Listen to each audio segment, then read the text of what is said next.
સૌરાષ્ટ્રના yard alert છે। રાજકોટના બેડી માર્કેટિંગ યાર્ડમાં છાપરા નીચે રાખવામાં આવ્યું છે માલ।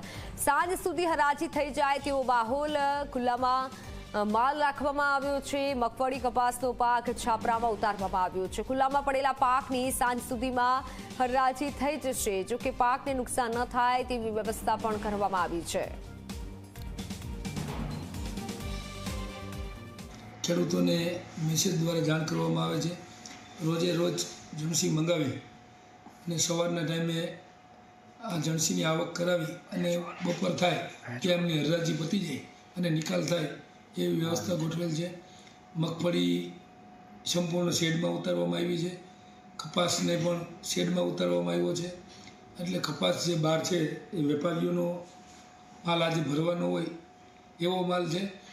મરચાં, તલ, સોયાબીન આ સંપૂર્ણ સવારે મગાવી અને બપોર થાય ત્યાં એનો નિકાલ થાય અને ખેડૂતોનો કોઈ પણ માલ ન બગડે એવી વ્યવસ્થા ગોઠવેલ છે।